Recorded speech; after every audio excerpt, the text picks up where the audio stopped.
नमस्कार, आप शिक्षक भर्ती देख रहे हैं। दोस्तों वीडियो में आगे बढ़ते लेकिन उससे पहले आप सभी को जय हिंद जय भारत। दोस्तों फाइनली टेट मामले को लेकर सुप्रीम कोर्ट में जो भारत सरकार की एनसीटी की तरफ से हलफनामा सौंपा गया था कि शिक्षकों के लिए टेट जरूरी है या नहीं जरूरी है, तो दोस्तों उस हलफनामे को मैंने अच्छे तरीके से पढ़ लिया है। और उस हलफनामे में दोस्तों दो जगह दो बातें लिखी गई हैं। एक जगह तो दोस्तों ये लिखा गया है कि 2010 के पहले किसी भी शिक्षक पर टेट लागू नहीं होगा, और वहीं पर दोस्तों उस हलफनामे में एक जगह यह भी लिखा गया है कि प्रत्येक शिक्षक को, चाहे जिनकी नियुक्ति हो गई है या जिनकी नियुक्ति नहीं हुई है, सभी को टेट पास करना होगा। अब सबसे बड़ा सवाल दोस्तों ये है कि हलफनामे में, एक ही हलफनामे में दो अलग अलग बातें भारत सरकार ने एनसीटी से क्यों कहलवाई और सुप्रीम कोर्ट में ये क्यों सौंपा गया है। और बहुत सारे लोग इस हलफनामे को जो है फेक बता रहे हैं, गलत बता रहे हैं। तो आपकी जानकारी के लिए बता दूं कि हलफनामा जो है पूरी तरीके से सही है। बस इसका दोस्तों यह है कि इसकी टाइमिंग जो है ये मार्च में सुप्रीम कोर्ट में फिल किया गया था, और ये हलफनामा दोस्तों अब जो है बाहर निकल के आ रहा है। यही मेन कारण है कि बहुत सारे लोग इसको गलत कह रहे हैं, लेकिन दोस्तों ये पूरी तरीके से 100% रियल हलफनामा है। और इसके अलावा दोस्तों आप लोग एक बात बार बार सुनते होंगे, न्यूनतम योग्यता का मतलब क्या होता है। तो दोस्तों आप लोग जानते हैं कि सुप्रीम कोर्ट जो है न्यूनतम योग्यता का मतलब टेट भी मानता है। यानी सुप्रीम कोर्ट ने आज तक टेट मामले को लेकर जितनी भी सुनवाई की है, उन सभी सुनवाई में सुप्रीम कोर्ट के जज ने यह साफ साफ कह दिया है कि भले एनसीटी न्यूनतम योग्यता में टेट नहीं विश्वास करती है, लेकिन सुप्रीम कोर्ट जब जब न्यूनतम योग्यता की बात करेगा तो उस योग्यता में टेट भी शामिल होगा। तो दोस्तों यहाँ पर फाइनली एनसीटी ने अपनी ही बातों को पलट दिया है, और एनसीटी ने इस हलफनामे में साफ साफ जिक्र कर दिया है कि न्यूनतम योग्यता का मतलब टेट होता है। अगर कोई शिक्षक चाह रहा है कि वो न्यूनतम योग्यता हासिल करे तो उसको हर हाल में टेट भी हासिल करना होगा। तो इस हलफनामे को मैंने अच्छे तरीके से पूरा पढ़ लिया है। पूरा पढ़ने के बाद यहाँ पर आप लोग देख पाएंगे मैंने इसको दोस्तों अच्छे तरीके से मार्क कर लिया कि आपको क्या क्या बताना है, ताकि आप लोगों का समय वेस्ट ना हो। दोस्तों वीडियो में आगे बढ़ते लेकिन उससे पहले अगर आप लोग हमारे इस चैनल पे नए हैं, चैनल को सब्सक्राइब या फॉलो जरूर कर लें। नीचे यहाँ पर आप लोग देख पा रहे होंगे सब्सक्राइब या फॉलो करने का ऑप्शन दिख रहा होगा। जैसे आप लोग इस पर क्लिक करेंगे फाइनली आप लोग हमारे इस चैनल से जुड़ जाएंगे, और आने वाले समय में टेट मामले को लेकर जैसे भी अन्य कोई भी क्लियरिफिकेशन को लेकर नोटिस आएगा, मेरे इसी चैनल के माध्यम से तुरंत और सबसे पहले बताया जाएगा। तो आप लोग देश के 28 राज्यों के 25 लाख शिक्षकों में आते हैं और टेट फैसले से प्रभावित हैं, चाहे किसी भी राज्य के क्यों ना हो, चैनल को सब्सक्राइब या फॉलो जरूर कर लें। और यहाँ पर दोस्तों जो हलफनामा दिया गया है, अगर आप लोग इस हलफनामे का पूरा पीडीएफ चाहते हैं तो दोस्तों मैंने इसको अपने व्हाट्सएप ग्रुप में शेयर कर दिया है। वहाँ पर हजारों शिक्षक साथी जुड़ करके इस हलफनामे को अपने फ़ोन में डाउनलोड करके अच्छे तरीके से पढ़ पा रहे हैं, समझ पा रहे हैं। तो अगर आप लोग भी पढ़ना चाहते हैं, अपने फ़ोन में डाउनलोड करना चाहते हैं, तो मैंने अपने व्हाट्सएप ग्रुप का लिंक जो है इसी दोस्तों कमेंट बॉक्स में दे दिया है। आप लोग उस लिंक पर क्लिक करके ग्रुप ज्वाइन करके ये पीडीएफ जो है प्राप्त कर सकते हैं। अब यहाँ पर दोस्तों सबसे पहले इस वीडियो में आप सभी को जानकारी ये देते हैं कि आखिर कहाँ पर ये एनसीटी के द्वारा ये कहा गया है कि 2010 के पहले शिक्षकों पर टेट लागू नहीं होगा। यहाँ पर दोस्तों आप लोग देखेंगे ये 11 पॉइंट में लिखा गया है। जब आप लोग पीडीएफ डाउनलोड करेंगे अपने फ़ोन में तो भी अच्छे तरीके से पढ़ पाएंगे। यहाँ पर आपको क्या करना है दोस्तों, शब्दों को समझना है, क्योंकि भारत सरकार 2017 में संशोधन करके वो शब्दों पर ही खेल गई और शिक्षक संगठन ने इस चीज़ को नहीं पकड़ पाए, तब कहीं जाकर के दोस्तों आज ये मुसीबत आ गई है। तो आपको शब्दों को अच्छे तरीके से समझना है ताकि कोई भी दिक्कत ना हो। यहाँ पर दोस्तों देखेंगे लिखा गया कि एनसीटी द्वारा जारी उपरोक्त अधिसूचनाएं यानी 23 अगस्त 2010 और 29 जुलाई 2011, विशेष रूप से 2010 की अधिसूचना पैरा 4 में ये कहा गया है कि अधिसूचना की तारीख से पहले नियुक्त शिक्षकों के साथ साथ 3 सितंबर 2001 से पहले नियुक्त शिक्षकों को उक्त अधिसूचना के पैराग्राफ में निर्दिष्ट न्यूनतम योग्यता प्राप्त करने से छूट दी गई है। यानी दोस्तों यहाँ पर आप लोग देख पाएंगे किस तरीके से एनसीटी ये साफ साफ कह रहा है कि 2001 हो गया या 2010 के पहले जितने भी शिक्षक की नियुक्ति हो गई है, उन सभी शिक्षकों को अधिसूचना की तारीख से पहले। अब अधिसूचना कब आई, तो जो एनसीटी जो दोस्तों अधिसूचना लेकर के आया था वो 23 अगस्त 2010 को लेकर के आए था उसके हिसाब से उनको न्यूनतम योग्यता हासिल नहीं करना है। तो दोस्तों ये पहली बात रही। यहाँ पर दोस्तों एनसीटी ने कहा है कि शिक्षकों को ना तो न्यूनतम योग्यता हासिल करना है और ना ही उनको टेट देना है। अब यहाँ पर दोस्तों जैसे आप लोग नीचे आएंगे तो नीचे यहाँ पर दोस्तों इसमें अब एनसीटी ने साफ साफ कह दिया है कि सभी शिक्षकों पर टेट लागू होगा।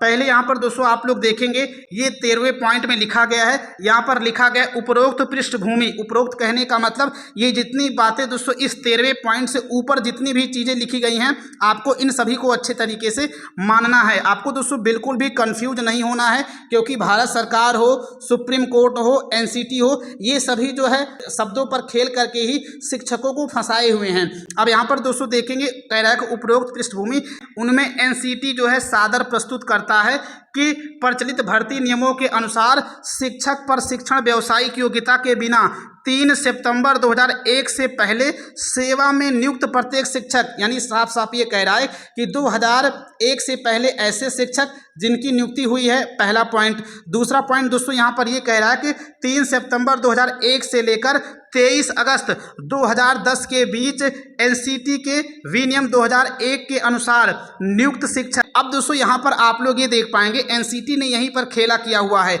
यहाँ पर दोस्तों एनसीटी एक और कहता है कि 2001 से पहले नियुक्त शिक्षक, और उसके बाद दोस्तों ये कह रहा है कि 2001 से लेकर 2010 के बीच नियुक्त शिक्षक, और 23 अगस्त 2010 एवं 29 जुलाई 2011 के बीच प्रत्येक नियुक्त शिक्षक और नियुक्ति के साथ साथ पदोन्नति के लिए टेट प्राप्त करने के लिए बाध्य एवं अनिवार्य है। तो यहाँ पर दोस्तों आप लोग देखेंगे इसी तरीके से एनसीटी ने एक ही हलफनामे में दो बातें कर दी हैं।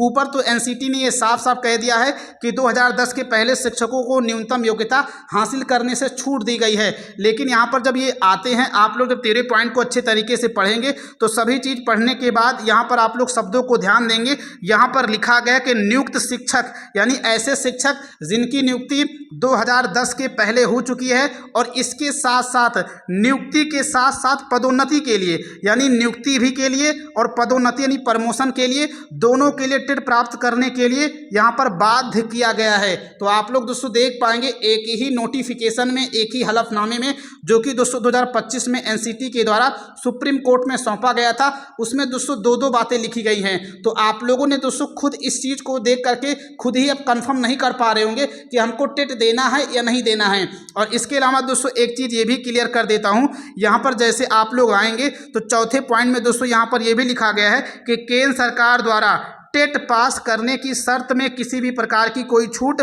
नहीं दी जाएगी। इस हलफनामे में इस बात का साफ साफ जिक्र किया गया है। तो आप लोग दोस्तों इस चीज़ को गंभीरता से ज़रूर लें।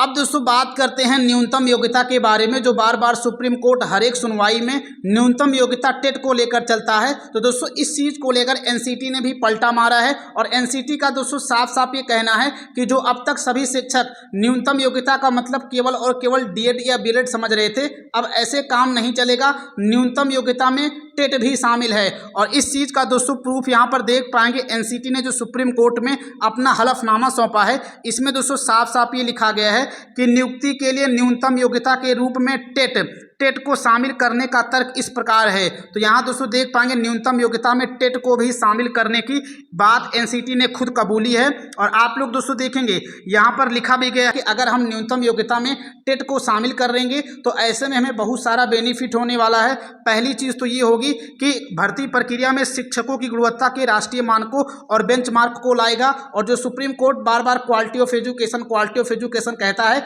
वो सुप्रीम कोर्ट की लाइन नहीं, कहीं ना कहीं दोस्तों एनसीटी की ही लाइन है। और यहाँ पर एनसीटी ने शिक्षकों की गुणवत्ता के बारे में बात कही है। और उसके बाद दोस्तों यहाँ पर आगे ये भी दिया गया है कि यह शिक्षक संस्थानों और इन संस्थानों के छात्रों को अपने प्रदर्शन के मानकों और सुधार करने के लिए प्रेरित करेगा। और आगे यहाँ पर दोस्तों तीसरे पॉइंट में ये लिखा गया है कि यह सभी हितधारकों को एक सकारात्मक संकेत देगा कि सरकार शिक्षा की गुणवत्ता पर विशेष जोर दे रही है। तो यहाँ पर एनसीटी ने भी दोस्तों न्यूनतम योग्यता का मतलब टेट ही माना है, जो सुप्रीम कोर्ट अब तक कहते आ रहा है कि न्यूनतम योग्यता का मतलब टेट ही होता है। और इसके अलावा दोस्तों जब आप लोग 8वें पॉइंट में आएंगे तो यहाँ पर भी आप लोग देख पाएंगे, यहाँ पर भी दोस्तों न्यूनतम योग्यता का मतलब टेट कहा गया है। जैसे यहाँ आएंगे तो देख पाएंगे लिखा गया है कि इसके अतिरिक्त एनसीटी के द्वारा पूर्व माध्यमिक, पूर्व प्राथमिक, उच्च प्राथमिक, माध्यमिक, वरिष्ठ माध्यमिक एवं मध्यवर्ती स्कूलों या कॉलेजों में शिक्षकों और शारीरिक शिक्षकों के रूप में भर्ती किए जाने वाले व्यक्तियों के लिए न्यूनतम योग्यता का निर्धारण करना है। और यहाँ पर दोस्तों जब नीचे आएंगे तो आप लोग देख पाएंगे इसी पैराग्राफ में ये लिखा गया है कि इस अधिसूचना में शिक्षकों की भर्ती के साथ साथ पदोन्नति भी टेट को न्यूनतम योग्यता के रूप में अनिवार्य किया गया है। यानी अब दोस्तों ये बात क्लियर हो गई है। जितनी भी चीज़ें थी, पहली बात तो दोस्तों ये है कि जो क्वालिटी ऑफ एजुकेशन और जो न्यूनतम योग्यता को लेकर सुप्रीम कोर्ट में बार बार चर्चा चल रही थी कि आखिर जब हर कोई न्यूनतम योग्यता का मतलब डीएड और बीएलएड समझ रहा है तो सुप्रीम कोर्ट बार बार न्यूनतम योग्यता टेट लेकर क्यों बैठा हुआ है। तो दोस्तों एनसीटी ने ये क्लियर कर दिया है कि न्यूनतम योग्यता का मतलब केवल और केवल डीएड बीएलएड नहीं बल्कि टेट भी होता है। और मैंने यहाँ पर आप सभी को इस चीज़ के माध्यम से बता दिया है।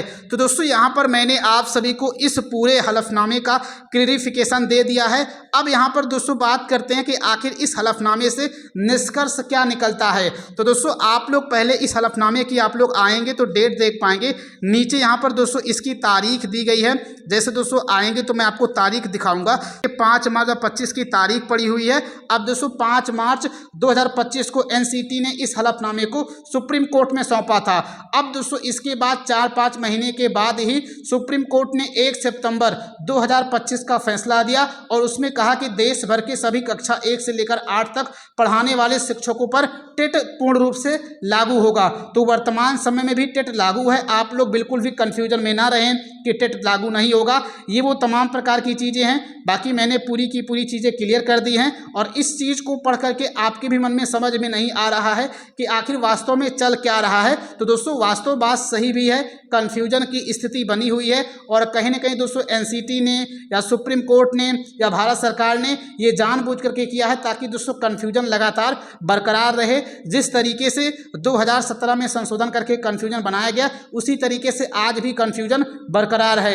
एक ही हलफनामे में कभी शिक्षकों को छूट दी जा रही है तो एक ही हलफनामे में फिर शिक्षकों पर टेट लागू की जा रही है। यही तमाम प्रकार की चीज़ें हैं। खैर आने वाले समय में टेट मामले को लेकर जैसे भी कोई अन्य सूचना या जानकारी निकलेगी मेरे इसी चैनल के माध्यम से आप सभी को तुरंत बताया जाएगा। तो इसके लिए इस चैनल को सब्सक्राइब करके नोटिफिकेशन बेल ऑन जरूर कर लें। मिलते हैं फिर किसी नए वीडियो में। जय हिंद, जय भारत, जय शिक्षक संघ।